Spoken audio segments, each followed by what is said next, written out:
வணக்கம். சிறகடிக்க ஆசை சீரியலில் இனி என்ன நடக்க போகுது அப்படின்னு தான் பார்க்க போகிறோங்க. இங்கே முத்தும் ரவியும் தொழில் பண்ணது சுத்தமாகவே பிடிக்கல அந்த சுதாவுக்கும் வாசுதேவனுக்கும். அப்போ சுதாட்ட சொல்கிறாங்க, சுதா எவ்வளோ செலவானாலும் பரவாயில்லை, அந்த முத்தும் ரவியும் தொழில் ஒன்றா பண்ணவே கூடாது, இது எப்படியாவது சரி பண்ணு, இவ்வளோ நாள் நான் ஏதாவது பண்ணியிருந்தேன் சொன்னால் ஒன்றுமே பண்ண மாட்டேறேன் அப்படிங்கும்போது, ஏங்க நீங்கள் சொல்லிட்டீங்களா நான் பார்த்துக்கிறேன், அந்த விஜயா இன்றைக்கி வெள்ளிக்கிழமை தான், கண்டிப்பாக அந்த கோயில் பக்கத்தில் வருவோம், நான் பார்த்துக்கிறேன் அப்படின்னு சொல்லிட்டு நேராக கோயிலில் காத்து நிற்காங்க. அங்கே பார்வதியும் விஜயாவும் வழக்கம் போல் ஆட்டோவில் ஏறி இறங்குதாங்க. இவங்க பேசிக்கிட்டு இருக்குது என்ன அப்படின்னா, முத்து இப்படி வளருவான்னு நினச்சி கூட பார்க்கல, ரவி நல்லா வந்தால் சந்தோஷம்தான், ஆனால் எனக்கு முத்து இவ்வளோ பெரிய ஆளாவது எனக்கும் சுத்தமாக பிடிக்கல, அதான் பூசாட்ட சொல்லி எப்படியாவது பூஜை பண்ணி அவனுக்கு தொழிலே நடக்காத அளவுக்கு பண்ணணும், முத்துக்கும் அந்த ரவிக்கும் ஏதாவது பிரச்சனை வருது மாதிரி நானே பண்ணணும் அப்படி இப்படின்னு சொல்லிட்டு பேசிகிட்டு இருக்காங்க. சம்மந்தி பக்கத்தில் வரலாமா அப்படிங்கும்போது, வாங்க சம்மந்தி அப்படிங்கிறாங்க. நீங்கள் பேசுனதெல்லாம் கேட்டேன் சம்மந்தி, எனக்கும் சுத்தமாக பிடிக்கல, ஏதோ ஒரு வகையில் ரவியும் நம்ம முத்து கண்டிப்பாக தொழில் பண்ணக்கூடாது, நீங்கள் தான் அதுக்கு வழி பண்ணணும் அப்படிங்கும்போது, நான் என்ன பண்ணுறது, நான் சொன்னால் எங்கே கேட்குறாங்க அப்படிங்கிறாங்க. கண்டிப்பாக நீங்கள் பண்ண முடியும் சம்மந்தி, நீங்கள் நினச்சதான் பண்ண முடியும் அப்படிங்கும்போது, நான் ஒன்றும் பண்ண முடியாதுன்னு சொல்லிட்டு தான் இங்கே பூஜை பண்ண வந்திருக்கேன் அப்படிங்கிறாங்க. சரி வாங்க அப்படின்னு சொல்லி பூஜை பண்ணிட்டு வெளில வராங்க. வரும்போது நினைக்காங்க, அந்த வீடு உங்கள் வீடு தானே விஜயா அப்படிங்கிறாங்க. என் வீடு தான் அப்படிங்கிறாங்க. அங்கே தானே அந்த மீனா இருக்கா அப்படிங்கிறாங்க. ஆமாம் அப்படிங்கிறாங்க. மீனா இருக்கிற வரைக்கும் தானே அந்த முத்து அங்கே இருப்பான், ரவியும் சுருதியும் அங்கேருந்து பேசுவாங்க, தொழில் பண்ணுவாங்க. இப்போ நான் என்ன சொல்கிறேன்னா, உங்கள் வீடு தானே, உங்கள் வீடை பேசாமல் உங்கள் பையன் மூத்த பையனுக்கு எழுதி வச்சிட வேண்டியதானே அப்படிங்கும்போது, அது எப்படி சம்மந்தி, நான் எழுதி வச்சிட்டா நாளைக்கு வீடு எனக்குன்னு சொல்லிட்டு வெளியே போகணுன்னு சொல்லிட்டு நான் என்ன பண்ண முடியும் அப்படிங்கிறாங்க. அது இல்லை சம்மந்தி, எப்படியாவது ரவியும் சுருதியும் எங்கே சொல்ல கேட்குற மாதிரி இருக்கணும், இந்த முத்து கூட சேர்ந்து தொழில் பண்ணது எனக்கு சுத்தமாக பிடிக்கல, ஏன் கோடியே வந்தாலும் சரி தான், இந்த முத்து கூட தொழில் பண்ணது எங்களுக்கு பிடிக்கல, அதுக்கு எவ்வளோ செலவாயிட்டாலும் பரவாயில்லை அப்படிங்கும்போது, எவ்வளோ செலவாயிட்டாலும் பரவாயில்லையா அப்படிங்கிறாங்க. ஆமாம் சம்மந்தி, எவ்வளோ செலவாயிட்டாலும் பரவாயில்லை, நீங்கள் வாங்க என் காரில் ஏறுங்க அப்படிங்கிறாங்க. இன்னும் பார்வதி சொல்லுதாங்கன்னா, வரும்போது ஆட்டோவில் தானே வந்தோம், அதே ஆட்டோனுக்கு நாங்கள் அதில் வீட்டுக்கு போய்க்கிட்டோம் அப்படிங்கிறாங்க.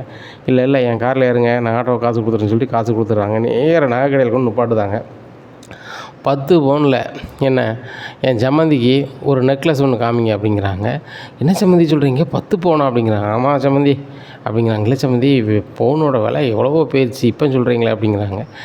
எத்தனை பவுனாலும் தரேன் சம்மந்தி, எங்கள் வீட்டில் கிட்டத்தட்ட ஒரு 1000 பவுனுக்கிட்ட இருக்கும், நான் உங்களுக்கு அதில் 500 பவுன்னாலும் தாரேன், இப்போ ஒரு 10 பவுன் உங்களுக்கு பிடிச்ச மாதிரி எடுத்து தரேன் அட்வான்ஸாக.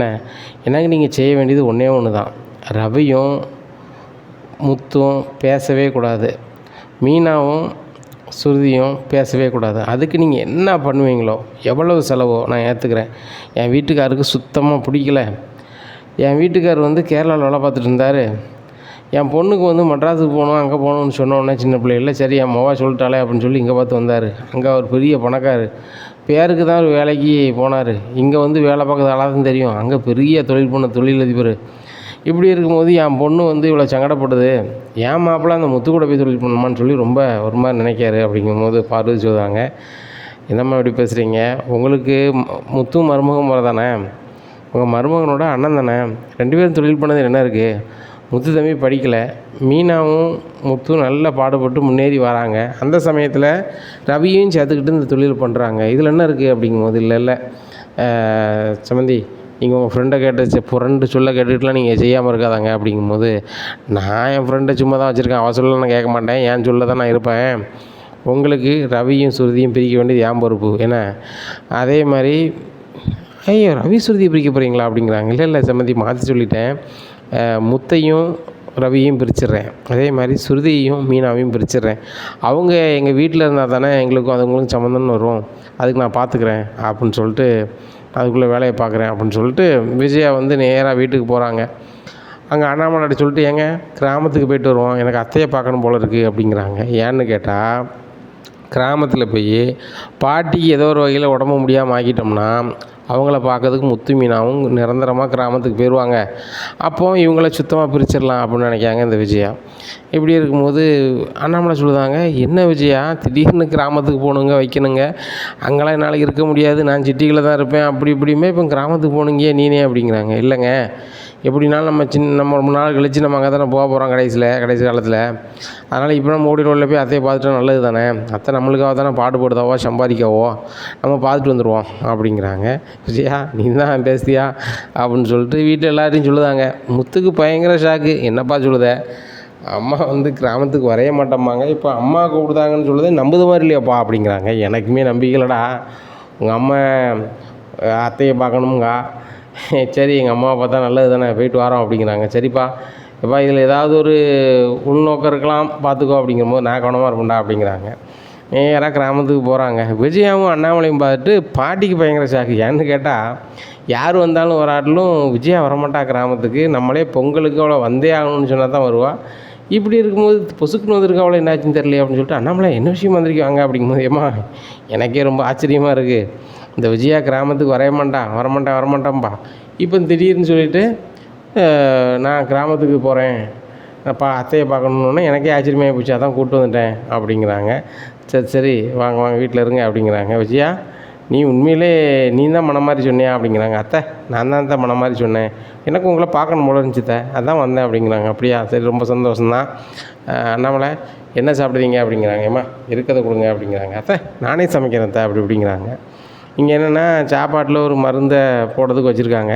அதை போட்டால் ஒரு வாரம் சமைச்சு கொடுத்தா போதும், இவங்களுக்கு ஏதாவது குணைக்கிட்டுனா இவங்களுக்கு முடியாமல் போச்சுன்னா மீனாவையும் முத்தையும் கிராமத்துக்கு அனுப்பிவிட்றலாம் அப்படின்னு நினைக்காங்க. அங்கே சமைச்சிக்கிட்டு இருக்கும்போது பாப்பா தேக்க வந்துடுறாங்க. என்னம்மா பண்ணிகிட்ருக்கீங்க, இது என்னது அப்படிங்கிற. ஒன்றும் இல்லை அப்படிங்கிறாங்க. ஏம்மா இதெல்லாம் சாப்பாட்டில் போடக்கூடாது, என்னது அப்படியே போடுதீங்க அப்படிங்கிறாங்க. ஒன்றும் இல்லை அப்படிங்கிறாங்க. அங்கே நேராக பாட்டி வந்துடுறாங்க. என்ன செஞ்சிட்ருக்க அப்படின்னு சொல்லிட்டு பேசிகிட்டு இருக்கும்போது ஒன்றும் இல்லை அப்படிங்கிறாங்க. அண்ணாமலை இது என்னென்னு பாரு அப்படிங்கிறாங்க. வாங்கி பார்க்காங்க. விஜயா என்ன வேலை பண்ணணுன்னு பார்க்க அப்படிங்கும்போது இல்லைங்க அப்படிங்கிறாங்க. நீங்கள் வரும்போது எனக்கு தெரியும் ஏதாவது பண்ணணுன்னு சொல்லிட்டு முத்து சொல்லி தான் அனுப்புனான், நீ ஏதோ ஒரு உள்ளங்கமான வேலை பார்ப்பேன்னு சொல்லிட்டு இது என்னது அப்படிங்கிறாங்க. உடனே அது இல்லைங்க அப்படிங்கிறாங்க. அந்த ஆளை அண்ணாமலைக்கு சரியான கோவம் வந்துடுது. எதுக்காக நீ எங்கள் அம்மாவுக்கு இப்படி பண்ணணுன்னு பார்த்தேன் அப்படின்னு சொல்லிட்டு பலார்னு வாங்குதாங்க. வாங்கினே விஜயா உனக்கு என்ன அவ்வளோ பிடிக்காமல் ஆகிட்டேனா அப்படிங்கும்போது இல்லைத்த அப்படிங்கிறாங்க. என்ன தான் பிளான் அப்படின்னு சொல்லி பாட்டி கேட்கும்போது வேறு வழியே இல்லாமல் சொல்லிடுறாங்க. சுருதிக்கும் ரவிக்கும் வந்து நல்ல நிலைமை வரணும்னா முத்து மீனா விட்டு பிரியணும்னு சொல்லிட்டு அவங்க அம்மா சொன்னாங்க, அதனால தான் இப்படி செஞ்சேன் அப்படிங்கிறாங்க. வாயை மூடு, நீலாம் ஒரு அம்மையா? 2 பையன்மாரும் சேர்ந்து தொழில் பண்ணாங்க, அதை நினச்சி பெருமைப்படுத்த விட்டுட்டு அவங்கள 2 பேரும் பிரிக்கணும்னு சொல்லி இப்படி பண்ணுறேன்.